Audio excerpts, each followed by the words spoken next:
WCBI News at 10 starts now. Good evening and thank you for joining us. I'm Cash Matlock. A tornado watch has been issued for the entire viewing area. We'll start off by handing things over to meteorologist Trevor Burchett with a first look at our forecast. Trevor.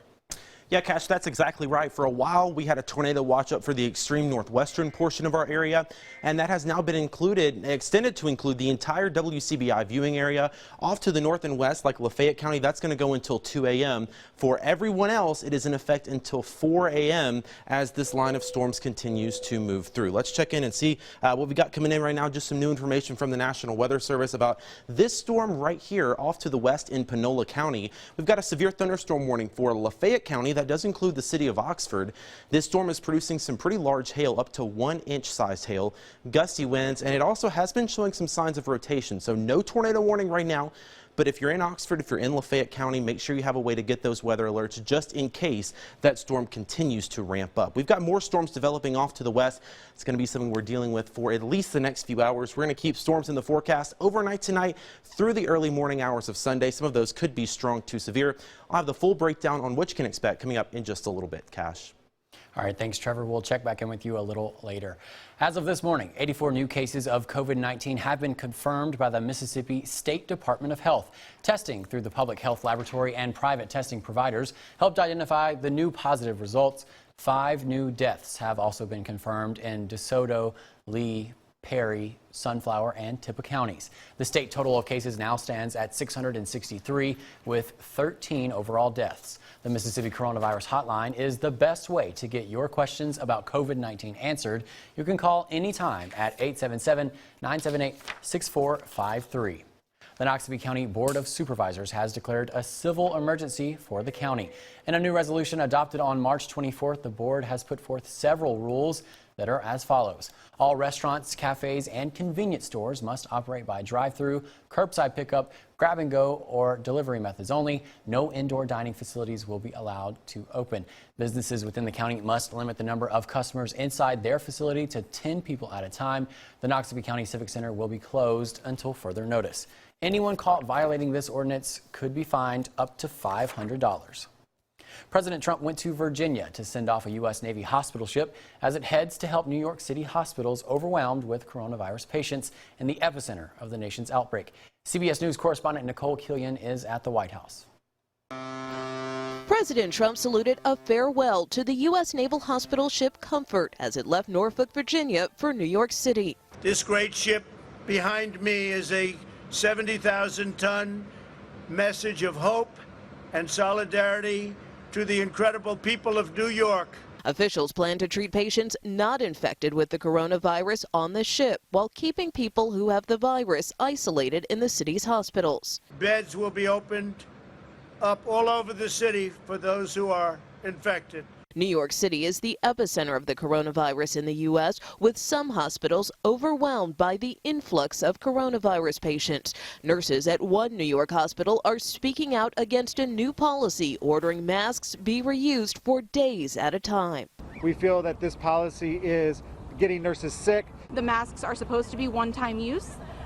Prior to coronavirus, they were one-time use. You use them for a patient and they went in the garbage. The United States now leads the world in confirmed coronavirus cases. During his remarks in Virginia, the president said he is considering a quarantine for New York, New Jersey, and parts of Connecticut. We'll be announcing that one way or the other fairly soon. The president said a quarantine would not affect trade in any way. Governor Andrew Cuomo said he did not understand how such a measure could be legally enforceable.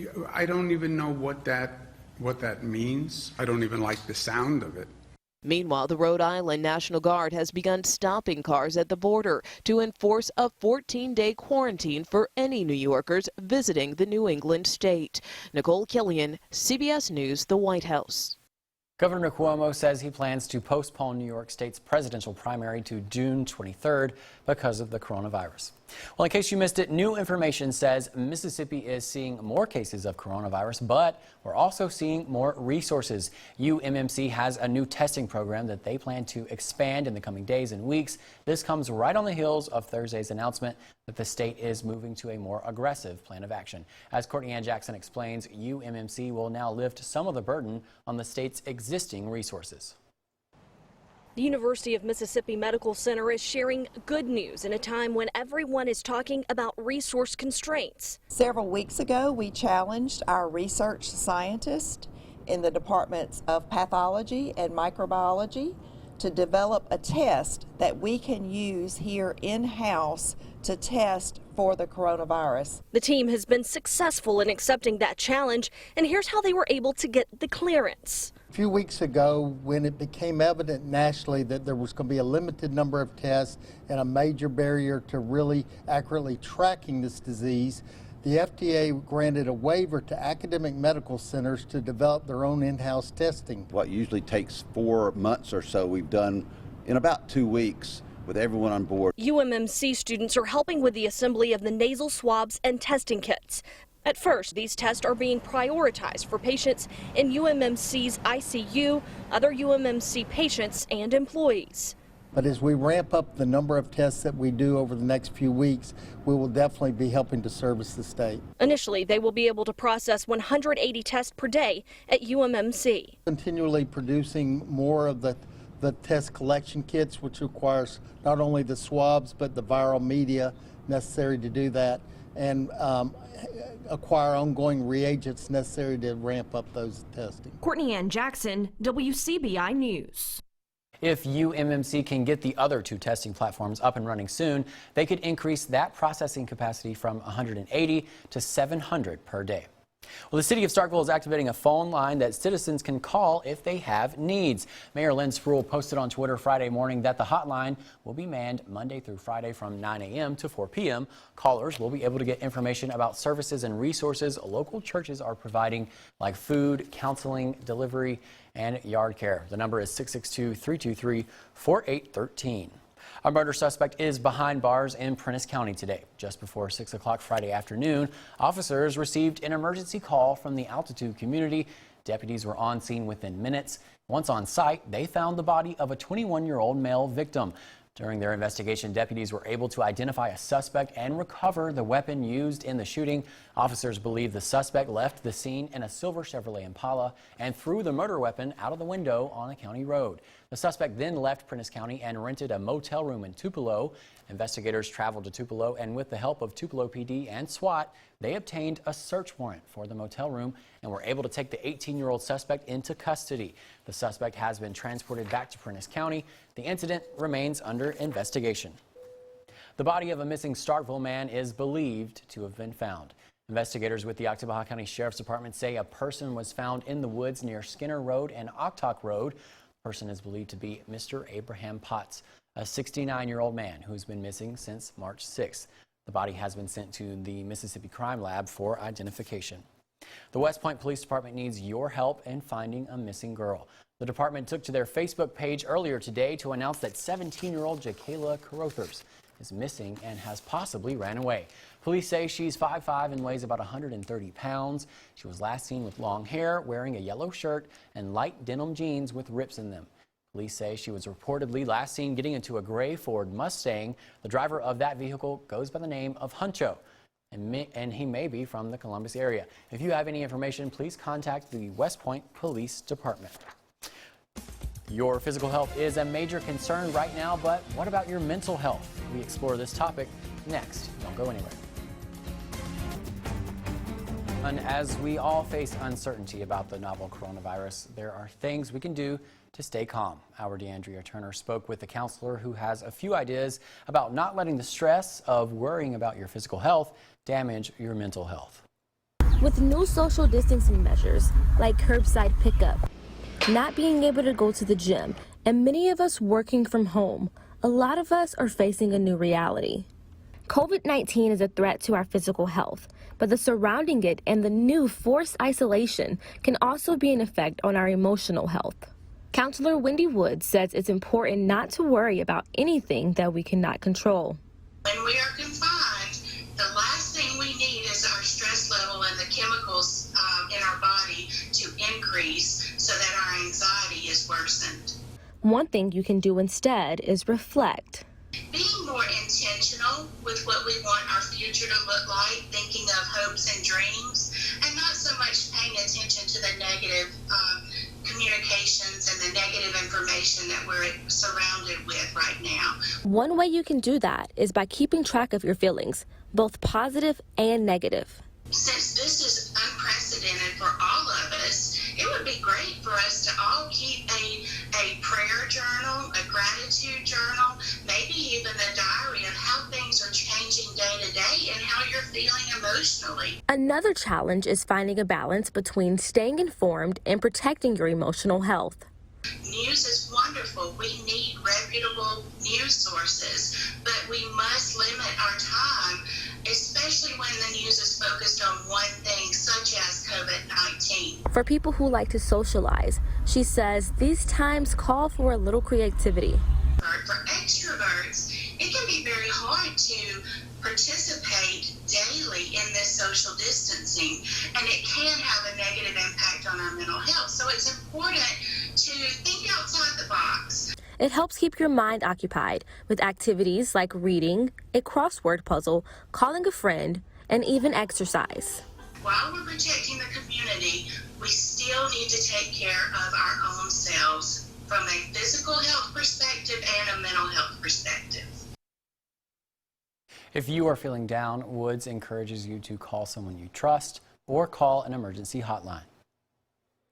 A tornado watch remains in effect overnight tonight for the entire WCBI viewing area. I'll have the breakdown of what you can expect and the timing coming up right after this.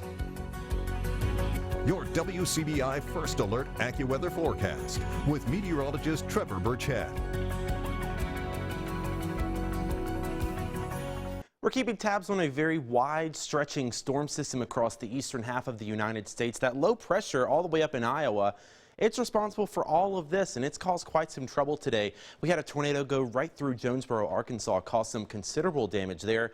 We've got a tornado warning up in Indiana right now, and we just got a report just to our west on I-55 in Batesville, Mississippi, of quarter-sized hail. And some of those storms are moving into our direction as this cold front approaches. Now, fortunately, they won't be as severe as what happened up north today with those tornadoes, but there is still a chance for some strong to severe storms. We have a tornado watch that's in effect for the entire WCBI viewing area. Most everybody is going to be in this until 4 a.m. Some of the northern counties are going to let that expire at 2 a.m. And tornadoes aren't really our main concern, but it's certainly a potential with this type of potent storm system coming through. So we're going to keep a close eye on it here. We'll be here monitoring it all through the night and keeping you updated as necessary. Here's the radar right now. Not much going on in our area. We're dry in the Golden Triangle and in Tupelo, but we've got some stronger storms just off to our north and west. Let me start out and show you what's happening off to our south and west. This is what's really going to impact us here in the Golden Triangle. See this line of storms right there along the Mississippi River. We've got some stronger storms in the Delta right now. All of that making its way off to the north and west into our area. Our immediate concern right now, though, is on this storm in Oxford. You see it scrolling at the bottom of your screen right now. We've got a severe thunderstorm warning for Lafayette County for about the next 30 minutes. We've got a strong storm just to the north and west of town. Let me show you out there right now from the MDOT camera. This is at the university entrance right on the west side of town. We're looking back off to the west. We've seen a little bit of lightning. The camera's been bobbing up and down just a little bit as the winds approach, but right now doesn't look like there's much rainfall, and maybe just a little bit of that storm starting to impact the Oxford proper area. No threat of a tornado with that right now, but of course we will continue to monitor it here over the next few minutes. 59 tonight for the low. We're going to keep strong to severe storms in the forecast. Gusty winds as well, upwards of 25 miles an hour at times. We still do have that severe weather risk in effect for just about everybody, depending on if you're in a level 1, level 2, or a level 3. Everybody's basically got the same chance for those damaging winds, a little bit of hail, and a brief tornado as these storms roll through. So here's right now, you see those storms off to the west. This model is pending that we get a little bit of a break before that second round comes through. There you see it right around midnight or 1 a.m. You see some stronger storms coming through the Golden Triangle. The good news is it looks like it's going to be more linear, which would help to limit the tornado potential. Not to say one couldn't happen, but it's going to be a limiting factor that they're all in a line. This is indicative of more of a gusty wind threat and some heavy rain, and you might even be woken up by a little bit of thunder as we get past the 1 o'clock, 2 o'clock hour. Here's 2 o'clock, basically off into western Alabama, I should say, and that is going to clear us out as we get into the early morning hours. I think as you wake up on Sunday, most of us will see some sunny skies. So again, main threats tonight, Best chance is going to be for some gusty winds as that line of storms roll through, but you can never rule out an isolated tornado. Notice it's a very low threat, though, not our main concern. We just want to keep you aware and make sure you're prepared to be on the safe side just in case. So again, download the WCBI News app. We get the latest forecast and video information. We'll also send you a weather alert just in case you have anything happen in your area overnight tonight. Good news is waking up tomorrow, it's going to be a great day to get outside, go for a jog. Sunny in the morning, clouds develop through the afternoon. Monday looking pretty nice as well. Just a couple of showers out there. That's ahead of our next storm system. Showers and storms as you wake up on Tuesday. More sun for Wednesday and Thursday with highs near 70. When we come back, more on a Jackson woman who's cruising through the Belhaven community and entertaining her neighbors. Stay with us. Welcome back, everyone. In times of need, many people turn to the arts for a sense of comfort. WJTV's Anna Farish has more on how one Jackson woman is giving her community something to sing about. Christina Spann, now known as the Neighborhood Serenader, is rolling down the streets and singing a new tune. And we're rolling, rolling, yeah, rolling on the river. This Belhaven Bella is belting her songs through the neighborhoods of Greater Jackson. I just started singing, just what I've always done. It all started after a walk she took with her boyfriend. Spann says she just started singing. When she got home, she took to Nextdoor and apologized, but was met with a surprising response. And no, we heard you, please keep singing. People at Baptist heard you getting off of their shift. We really appreciate it. Please keep singing. Don't stop. We really need it right now. So she keeps singing. Well, I left a good job in the city, working for the man every night and day. Spann says she just wants to keep people smiling and hopefully singing through these hard times. Everyone is searching for some type of joy, and God put me on earth to make people smile, and I'm just so glad that I'm able to do that, and that's just really been so rewarding to me. Spreading joy through her songs. In Belhaven, Anna Farish, 12 News. A community comes together for the greater good. More on this coming up after the break. You don't want to miss it. Welcome back, everyone. Thousands of people impacted because of the economic downturn due to the coronavirus are getting help from two local ministries. 8 Days of Hope and the American Family Association have joined forces to deliver meals to people as part of the outreach called Feed Tupelo. Anyone needing lunch or dinner can make their request online, and volunteers will deliver the meals to the person's home. Volunteers make the lunches and dinners at the Pontotoc County headquarters of 8 Days of Hope. In the first few days, more than 4,000 people have been fed. Feed Tupelo will continue throughout next week. The meals are delivered without any human contact. This is to practice the social distancing guidelines recommended by the CDC. Our Father in heaven, He's in control. He sits on the throne.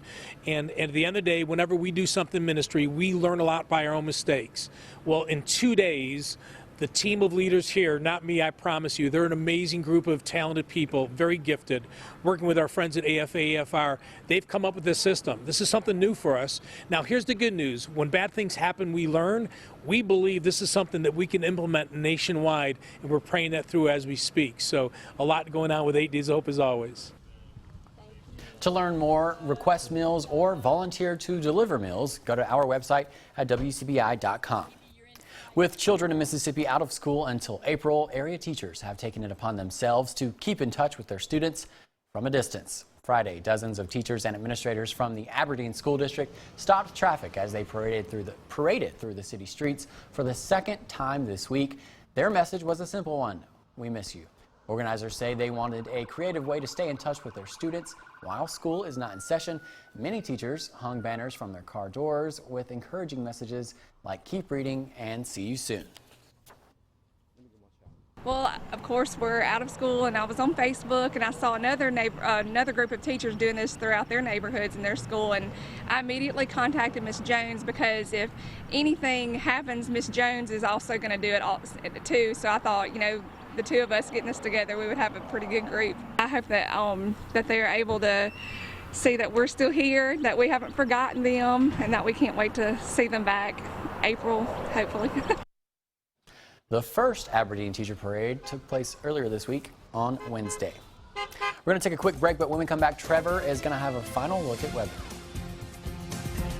So got some strong storms rolling through the area. Right now, there are no active warnings for the WCBI viewing area. I do want to remind you, we've got that tornado watch in effect for a good chunk of the area until 4 a.m. So make sure you have a way to receive weather alerts overnight tonight. Make sure your sound is on your phone. You've got your weather radio ready. Anything you can do to make sure you'll be woken up just in case one of those warnings is issued for your area. Again, don't think it's a major concern. Don't think this is a major severe weather situation, but we will expect some gusty winds, a little bit of hail, some heavy rain, and the potential for a brief tornado as these storms roll through. So better to be prepared than to be caught off guard, and make sure you've got a way to receive those weather alerts. Again, we've got that storm rolling through northern Lafayette County right now. The warning, though, Cash, has been allowed to expire on that, but we'll be here monitoring it. Thank you, Trevor. Thank you guys for tuning in tonight, and we'll see you back here tomorrow.